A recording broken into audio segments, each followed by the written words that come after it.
Kagaz Nagar park లైన్లోని Durgamata మండలి వద్ద ఉచిత యోగా శిక్షణ శిబిరాన్ని యోగా గురువు ఠాగూర్ ఆధ్వర్యంలో నిర్వహిస్తున్నారు. ఈ శిబిరంలో కాలనీవాసులు నేర్చుకుంటున్నారు. ఈ సందర్భంగా యోగా గురువు మాట్లాడుతూ యోగా నేర్చుకోవడంతో దీర్ఘకాలిక వ్యాధుల తగ్గుతాయని పేర్కొన్నారు. దైనందిన జీవితంలో ప్రతి ఒక్కరూ యోగా నేర్చుకోవాలని కోరారు. ఈ కార్యక్రమంలో కమిటీ సభ్యులు, నిర్వాహకులు పాల్గొన్నారు.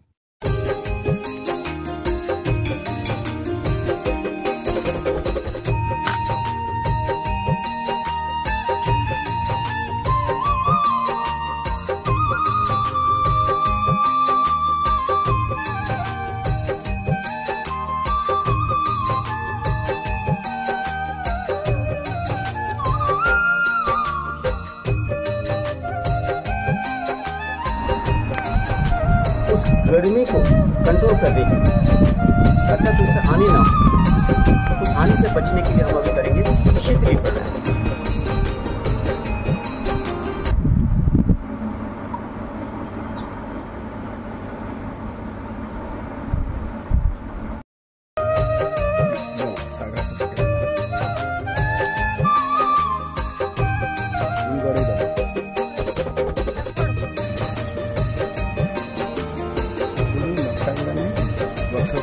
साइड सीधा कर देंगे, लगा कर देंगे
Three, 4, 5, 6, 7, 8, 9, 10. Reverse.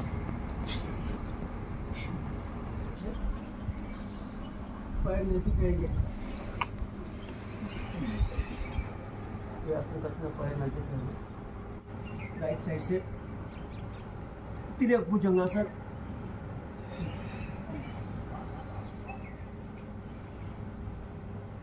हाथ मोटा मोटा करके दूर देखना।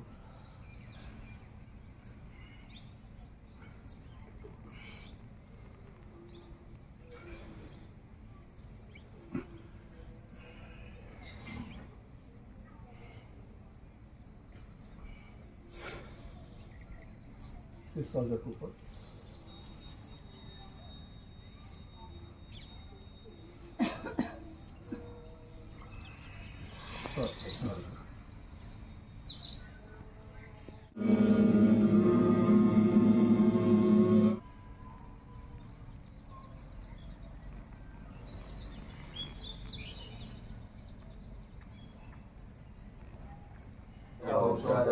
शांति वनस्पतय शांति विश्वे देवा शांति। ओम स्तुतमय वरदा वेदमाता प्रचोदयन्तं पावमानि द्विजानम आयुः प्राणः प्रजं पशुं कीर्तिः द्रविणं ब्रह्मवर्चसं मह्यं दत्वा व्रजत ब्रह्मलोकम्। ओम शांति शांति शांति। ओम। हम योग क्लास के प्रारंभ में कुछ प्रार्थना करते हैं।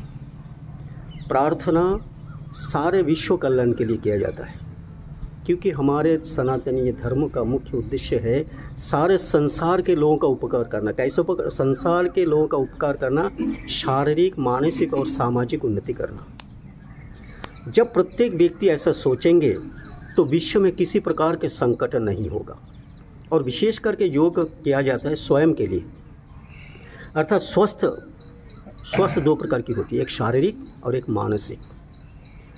हम वास्तव में स्वामी रामदेव जी ने मनुष्यों को स्वस्थ रहने के लिए विधि विधान बनाया, लेकिन इसके मूल रचयिता जो है ऋषि पतंजलि है।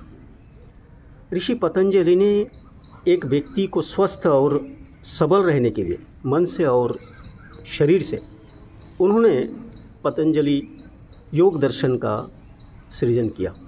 उनके प्रत्येक सूत्र में महत्वपूर्ण बात छुपी हुई है। जैसा योग दर्शन के प्रथम सूत्र है योग अनुशासनम।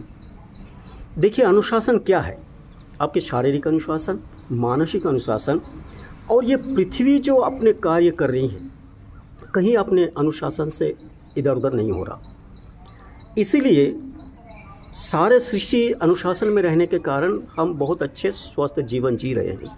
ठीक उसी प्रकार यदि हमारा जीवन भी अनुशासित ना हो तो हम बिखर जाते हैं, इधर उधर हो जाते हैं, अस्वस्थ हो जाते हैं। आगे देखिए स्वस्थ शरीर के लिए पतंजलि ऋषि ने कितना अच्छा कहा है। उनके द्वितीय पद में कहा है तप स्वाध्याय ईश्वर प्रणिधान।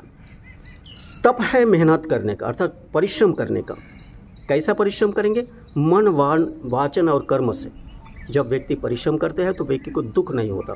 और हम यहाँ बैठते हैं दुख हरण के लिए, दुख से मुक्त होने के लिए, अर्थात शारीरिक किसी प्रकार का दुख ना हो। लेकिन यदि साथ में हम मानसिक दुख को भी ले लें तो व्यक्ति सदा आनंदित रह सकते हैं। तो व्यक्ति को आनंदित रहने के लिए पहले उनको स्वस्थ ठीक होना। आध्यात्मिक दृष्टि से देखा जाए तो प्रत्येक मनुष्य का उद्देश्य होता है कि मुक्त हो जाना, दुख से दुख छूट जाना। तो दुख छूटेंगे कैसा? पतंजलि ऋषि ने बहुत अच्छा कहा है कि उसके 8 उपाय हैं। यम, नियम, आसन, प्राणायाम, प्रत्याहार, धारणा, ध्यान और समाधि। मनुष्य का उद्देश्य होना चाहिए समाधि प्राप्त करे, परंतु बहुत कम होता है। विश्व में 700 करोड़ लोग हैं, उसमें गिने चुने 2, 4, 5, 10 लोगों का मुक्ति मिलती है, क्योंकि मुक्ति का मार्ग बड़ा कठिन है। उदाहरण के रूप में आप यदि देखेंगे, यम के प्रथम नियम है शौच, अहिंसा।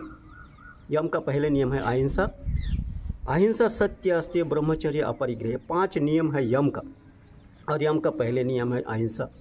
और अहिंसा का यदि देखें, ये योग दर्शन बता रहे हैं, मैं नहीं, क्योंकि योग दर्शन का निर्णय है यदि आप ईश्वर को प्राप्त करना चाहते हैं तो यही इसका विधि है, योग विधि है। लेकिन हम साधारण यहाँ पर बैठ के हमारा शरीर स्वस्थ होने के लिए, विशेषकर मेरे इस के लिए प्रतिदिन अवश्य कुछ योग प्राणायाम आदि करना चाहिए। प्राणायाम के साथ योग के कुछ आसन हैं और प्राणायाम है। प्राणायाम की 8 विधि है। 8 विधि से प्राणायाम करें, कुछ आसन करें। आयु के अनुसार अगर रोग हो जाए, रोग के आधार पर जो है योग किया जा सकता है। उसके समय भी निर्धारण है, कितने समय में कौन से रोग के लिए कितना समय आसन प्राणायाम करना। उन सारे विधि के अनुसार अगर करे तो आदमी योग करते हुए स्वस्थ शरीर से और मन से स्वस्थ रह के सुखी जीवन जी सकते हैं। और सर्वप्रथम सभी को हम सभी लोग मिलकर हम एक छोटी सी योगशाला में आज नियर अबाउट 8 साल से हम योगा कर रहे हैं। इससे मैंने देखा इसमें विचार, अपने शारीरिक विचार, अपनी सोच, इसमें बहुत कुछ परिवर्तन हुआ। और इसमें अपने नियम का पालन हम कर सकते हैं इसमें, और शारीरिक स्वस्थता भी बहुत रहती है यहाँ पे, और विचारों में भी बहुत फर्क गिरता, अपने परिवर्तन होता है इसमें योगा से। धन्यवाद। जी बोल। ओम, सभी को सादर नमस्ते। ये योग जो है 5000 वर्ष पुराना ऋषियों ने शुरू किया है और वही परंपरा अभी तक शुरू है। और इससे हमको मन की और आत्मा की शांति मिलती है। योग जो है आत्मा और मन का मिलन है। यह योग करने से जैसे शारीरिक, मानसिक सभी प्रकार के दुखों से हमको मुक्ति मिलती है, और हमारा जो रोज का व्यवहार है उसी में भी परिवर्तन होता है। और ये नियम से रोज जो करेंगे योग, उनको तो शारीरिक, मानसिक सभी लाभ मिलेंगे। और जो हम अध्यात्म की तरफ जाते हैं इससे, योग से, योग कैसा है कि हम जब ध्यान लगाते हैं तो हमारी सभी चिंता, सभी दुख सब चले जाते हैं। हम किसी के बारे में नहीं सोचते, खाली हम अपने मन के बारे में सोचते कि हमारा मन कैसा शुद्ध रहे और हम किस तरह से पवित्र रहे। इस तरह से जो नियम से जो रोज योग करते हैं, ये नियम से योग करने से सभी को मानसिक, आत्मिक सभी प्रकार का लाभ मिलता है। सभी दुखों से हम दूर रहते हैं। ओम। అందరికీ నమస్కారం. మేము యోగా ఒక 5-6 సంవత్సరాల నుంచి రెగ్యులర్గా చేస్తున్నాం. కరోనా వచ్చినప్పుడు మాత్రం ఒక 1 ఇయర్ గ్యాప్ వచ్చింది, కానీ కంపల్సరీ చేస్తాం. అదే టైంకి మాకు 4:30కి మేలకు వస్తాం. మీరు అలారం పెట్టుకొని పెట్టుకోకపోని ఆ టైంకి లేస్తాం. 5కి వస్తాం. 6:30 వరకు ధ్యానం తర్వాత కొన్ని ఆసనాలు చేస్తున్నాం. యోగా కానీ బీపీ కానీ ఏదైనా చాలా హుషారుగా ఉంటుంది. ప్రాణం అలసట అనేది ఉండదు. ఎంత పని చేసినా హుషారు అనేది ఉంటుంది. అన్ని కంట్రోల్లో ఉంటాయి. బీపీ వచ్చింది ఎక్కువ కాదు తక్కువ కాదు, అంతే కంట్రోల్లో ఉంటుంది. ఇప్పుడు మేము చేయడం వల్ల మాత్రం మాకు చాలా హెల్దీగా ఉంది. ఈ దేవి ప్రాంగణంలో నిరంతరం మన యోగా కొనసాగుతుంది. నియర్ 7 ఇయర్స్ అవుతుంది దాదాపుగా. తర్వాత ఈ యోగా అనేది మన నిత్య జీవితంలో మనకి చాలా ఉపయోగంగా ఉంది. తర్వాత మా గురుజీ శ్రీమాన్ ఠాగూర్జీ ఆధ్వర్యంలో చాలా మంచి గైడెన్స్ ఇస్తున్నారు. రోజు ఆధ్యాత్మిక జీవితము, మానవ జీవితము, దైవభక్తి ఇవన్నీ దీంతో పాటు యోగా కార్యక్రమాలు దాదాపుగా 5 నుంచి 6:30-7 గంటల వరకు డైలీ నడుస్తుంది. ఈ రోజు వరకు ఎవరికి ఎటువంటి ప్రాబ్లం లేకుండా నిరంతరం కొనసాగుతుంది. ఈ యోగా గురువు గారికి అందరికీ నా ధన్యవాదాలు తెలుపుతున్నాను. 4-5 साल से ये योगा कर रहे हैं. हमें ऐसे गुरु मिले कि हमारा जीवन धन्य हो गया. निष्काम भाव से हमारे को आज कोई आओ न आओ सुबह 5 बजे आते हैं और यहाँ सभी शिष्यों को योगा सिखाते हैं. ऐसे गुरु ज़िंदगी में कभी मिलेंगे नहीं और हमारा तो जीवन सब. हम यहाँ आओ न आओ, हम सुबह उठ के योगा हम बराबर करते हैं. ये हमारा नियम हो गया. एक दिन हम खाना नहीं खाए पर योगा तो हम ज़रूर करते हैं. ये ऐसा हमारे को सिखा दिए हैं कि हमारे रूटीन दिनचर्या सुबह उठते ही हम कपाल भारती, भस्त्रिका, लोम विलोम करके बाकी दूसरे काम करते हैं. हमारे को आज तक शरीर फिट है हमारा. हम इसी ऐसे गुरु को हम साष्टांग नमस्कार करते हैं. ओम भूर्भुवस्वः तत्सवितुर्वरेण्यं भर्गो देवस्य धीमहि धियो यो नः प्रचोदयात्. ओम. सबको प्रणाम करता हूँ.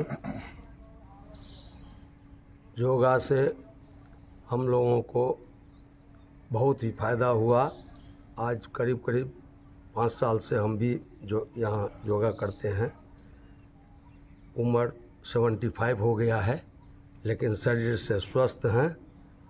मन जो है शांत रहता है और शरीर से जो है मतलब दर्द वगैरह होता था वो सब जो है बहुत कम हो करके है. धीरे से चलते फिरते हैं, खाना वाना खाते हैं, सब हजम रहता, विचारधारा पवित्र रहता, शुद्ध रहता है.